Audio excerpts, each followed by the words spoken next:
Well, I am so excited to see you all here. I'm so excited for this event. I want to really thank Nancy Golden, also Craig Hawkins of COSA, who it was really their brainchild that brought this together. And I very much want to thank Colin Cameron for all the hard work in actually making it happen. Today's really going to be an opportunity to explore the connections between education, poverty, and opportunities for prosperity, and it's also going to be an opportunity to examine our own assumptions about poverty and the people who are in the grips of poverty. I have had the good fortune to hear Donna Beagle speak and also to personally go through one of the poverty simulations that's going to be offered today, and I have found both to be extraordinarily impactful. On April 5th, 1968, Robert F. Kennedy delivered a speech to the City Club of Cleveland, and he was speaking about the assassination of Martin Luther King just the day before and the tremendous violence associated with that. But he broadened the definition of violence midway through his speech, and I want to read you just an excerpt from his comments. He said, "For there is another kind of violence, slower but just as deadly destructive as the shot or the bomb in the night. This is the violence of institutions, indifference and inaction and slow decay. This is the violence that afflicts the poor. This is the slow destruction of a child by hunger and schools without books and homes without heat in the winter. And this too afflicts us all. I know something about the violence of poverty.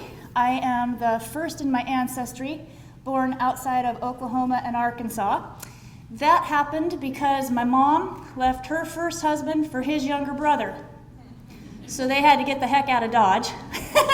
That's why I was born in the Northwest, for which I am immensely grateful. But I was really raised a rough little redneck Okie up in the foothills of Washington State, and my folks were hardworking but undereducated. We lived for a time in a little shack up in the forest up there with no electricity or running water. Over time, they slowly kind of built it into a functional little homestead. That part was honestly pretty cool for the most part. You know, it was a little house on the prairie experience, which there was a lot of positives to that. But over time, mental illness and alcoholism took its toll on my parents, and I wound up on my own at 16, and I have struggled financially for most of my life. I know exactly what it's like to have to choose between paying the rent or the electricity bill. I know what it means to put off going to the doctor because you've got to have that last little bit of gas money to get back and forth to work in between paychecks. Currently, we have far too many Oregonians, far too many of our neighbors struggling in the violence of poverty. The official poverty rate is about 17.5% right now. As Nancy mentioned, fully 1 in 4 of our kids are in the crisis of poverty. But I want to stress that that number grossly lowballs the problem because the federal poverty level has not been adjusted for inflation since the 1970s. So right now, the federal poverty level for a family of 4 is $23,050. I don't know how any family survives, let alone thrives on that. And that means if you're a family of 4 making $23,051, you're not counted in that 17.5%. The connection between poverty and public education are inextricable, and they're very deep. Nearly 8% of our students under 18 are homeless. That means teachers are sending homework home to kids who don't have a home. As Nancy mentioned, more than half of our students are at income levels low enough to qualify for free or reduced lunch. Kids living in the crisis of poverty graduate high school half as often as kids in higher income brackets. And we've all been hearing more and more about the costs of toxic stress. I can tell you, living in the crisis of poverty and family instability is stressful, and it takes its toll over time. I think it should be obvious that poverty is a human tragedy, but I think it's incredibly important to also recognize and highlight the fact that it's also a tremendous economic drain. Children growing up in poverty usually have lower earnings and poorer health conditions throughout the entire rest of their life, and that raises costs for all of us. In Oregon, just hunger, that one symptom of poverty, costs us over $2 billion a year. That's primarily from escalated healthcare costs associated with poor nutrition and educational losses from kids who show up too hungry to concentrate. And you aggregate it, and in the United States, taxpayers are paying $500 billion a year for poverty. And that $500 billion is not paying for low-income services. That is just the downside negative costs associated with the damages caused from poverty. The importance of your role, the role of the public education system and teachers cannot be overstated. Providing opportunities for people to avoid and rise out of poverty requires a healthy, effective public education system. I will tell you for sure that if I didn't have the support of a solid public education system, I would not have gone on to become a first-generation college grad and be living the amazing life that I am living. And I believe that my ability to contribute back to society would have been greatly diminished, because when you are in the crisis of poverty, there's just not much more left to give. It's all you can do to just make it through a day.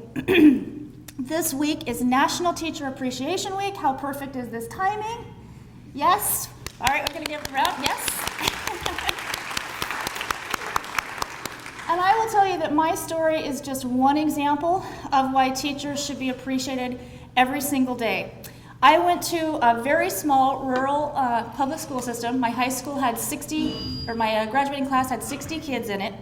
And I had one tough old woman principal and two, in particular, public teachers who were engaged enough to recognize when I had gone off the tracks. And they had enough caring and enough time and space in their schedule and agenda to be able to really engage me. And I was kind of a hard case, I'll admit. I mean, they knew that they were going to have to give me some pretty tough love, and they were going to have to challenge me. And I will tell you, I will be eternally grateful that they took such pains on my behalf when I was being such a pain in their behinds. But they got me through. They got me through high school, barely, when I was in the midst of that stress and instability that is common for kids who are homeless and who are struggling. So I want you to know I deeply, deeply respect your work. It's crucially important. I'm very excited about the bold reforms and the boldness of our 40-40-20 goal. And that's a key factor that led to the development of our prosperity agenda. So over the last 3.5 years, the governor has really leaned into a couple of issues that had to be dealt with on the front end if we were going to have a chance of taking a more preventative upstream approach to poverty. That was education reform, which you all are in the midst of, especially that emphasis on early learning. That's the clearest evidence-based way to start to break the cycle of generational poverty.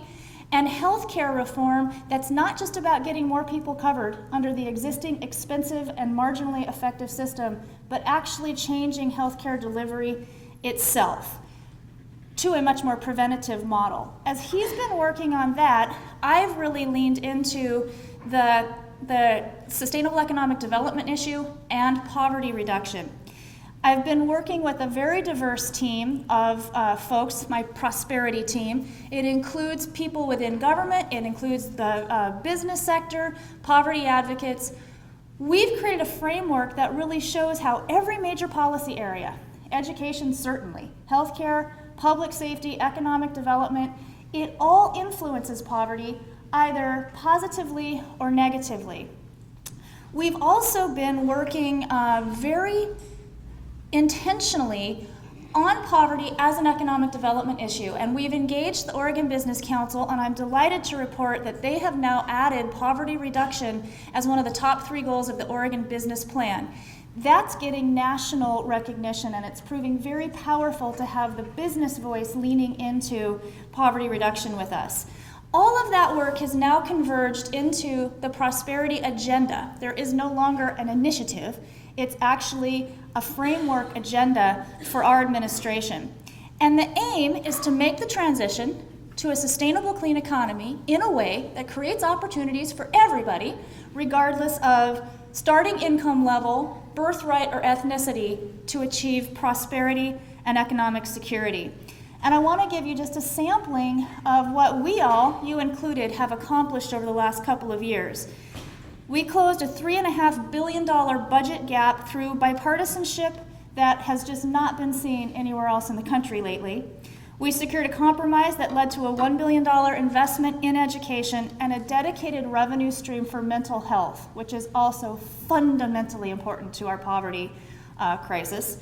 You all began the work of transforming Oregon's approach to education, and particularly enhancing early learning and freeing us from the bonds of No Child Left Behind.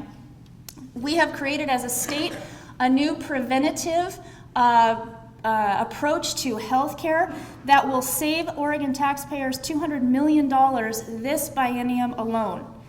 We also have been looking at, as we're taking these bigger steps, what are some of the near-term approaches we can take to help people who are currently struggling with the crisis of poverty. Earned income tax credit was our first low-hanging fruit. We've increased that. We'll continue to work on the expanding the earned income tax credit. We've now added, I'm really delighted to report this is kind of wonky and might make your eyes roll to the back of your head, but it's actually really important. That framework that shows how all of our major policy areas are influenced and are related to poverty and or opportunities for prosperity, that is now being integrated into our entire 10-year state plan. So our entire 10-year guiding document for Oregon now has a poverty reduction lens embedded in it.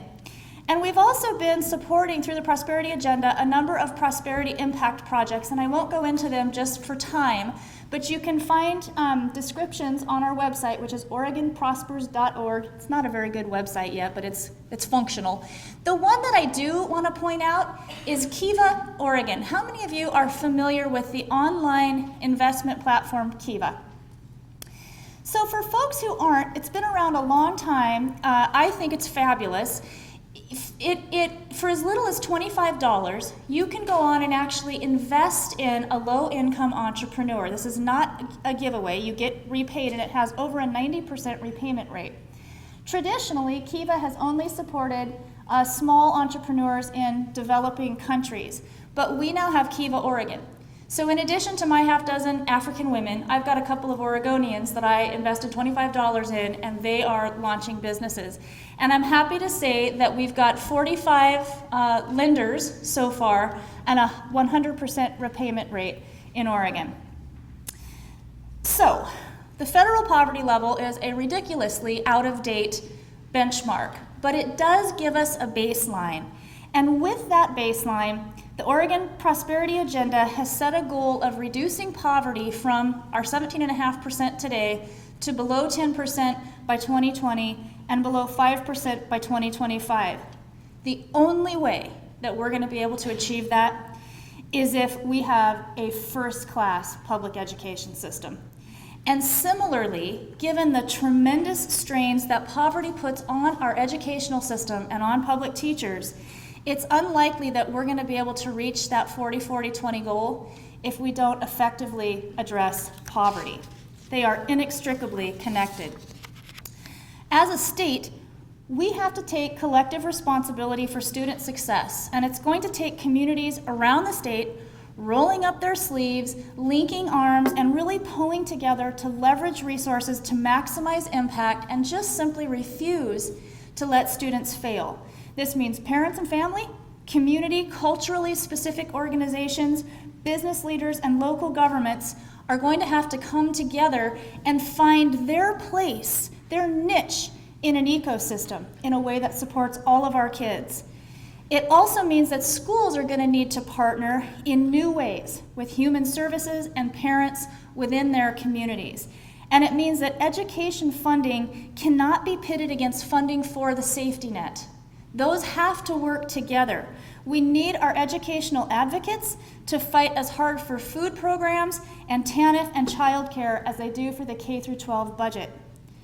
Public educators are not responsible for taking the lead on eradicating poverty, but we are not going to be able to do it without them. There is no question. And our public education system bears a disproportionate amount of the downstream costs and damages caused by poverty. This is the time, this is really the time in Oregon to chart a different course and for us to really step up and say, poverty is no longer acceptable here. As the late great human rights hero Nelson Mandela once said, overcoming poverty is not a task of charity. It is an act of justice. Like slavery and apartheid, poverty is not natural. It's man-made, and it can be overcome and eradicated by the actions of human beings. That's what you're doing today, and I commend you. I am excited about the tough, forward-thinking reform work that you are in the midst of implementing as part of that unprecedented path toward a 100% high school graduation rate. You're implementing steps that will directly provide better opportunities for Oregonians to set a course toward prosperity and economic security. I just really thank you for putting this issue at the forefront of what is already a very, very full workload, and just being willing to question and recognize your own assumptions and your own way of thinking about folks who are struggling in that crisis of poverty. We really do have an opportunity at this time in history to create the conditions that would give every Oregonian a chance at an equal opportunity at meeting their basic needs and reaching their full potential, and leaving their kids a world and a future that's better than the one they inherited. The work that all of you do in the public education system is absolutely essential to seizing that opportunity, and I really look forward to our work here today. Thank you.